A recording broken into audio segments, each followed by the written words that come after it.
Hello guys, my name is Imran. আমি আজকে আপনার সামনে অল্টস কয়েন নিয়ে আলাপ করব। অল্টস নিয়ে দুই চারটা কথা বলবো।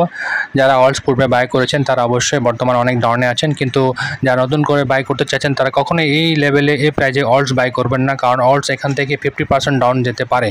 যে অল্টসটা বর্তমানে $100 রয়েছে, সেটা মনে করেন যে কোনো সময়ে বা যে কোনো লেভেল হইতে $50 যাওয়ার সম্ভাবনা খুবই বেশি। তাই আপনার এই প্রাইজে কখনোই অল্টস বাই করবেন না, অপেক্ষা করুন। অবশ্যই নিচের লেভেল পাবেন আপনারা অল্টস, এখানে অল্টসগুলো বাই করবেন বা ডিসিএ করবেন। যারা ইনভেস্ট করতে চাচ্ছেন তারা অবশ্যই অপেক্ষা করবেন, নিচের লেভেলে আপনারা অল্টসগুলো পাবেন এবং সেখানে আপনারা ডিসিএ করতে পারেন।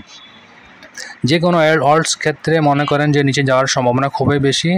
যেগুলা গুরুত্বপূর্ণ কিছু অল্টস রয়েছে যেগুলার মানে আফটার 50% ডাউন, এটা খুব সম্ভাবনা ভালো কি উপরে যাওয়ার সম্ভাবনা রয়েছে। সেগুলোর ক্ষেত্রে আপনাকে ফোকাস করতে হবে। সেগুলো নেক্সট টাইমে আমি আপনাকে মানে ভিডিওর মাধ্যমে কিছু অল্টস সাজেশন দিব, সেগুলো আপনারা বাই করতে পারেন। তা আপনারা বর্তমানে এই প্রাইজে কখনোই অল্টস বাই করবেন না। আমার কথা হলো আপনারা ওয়েট করুন, আপনারা নিচের লেভেলে অবশ্যই অল্টস পাবেন, সেখানে বাই করিয়েন।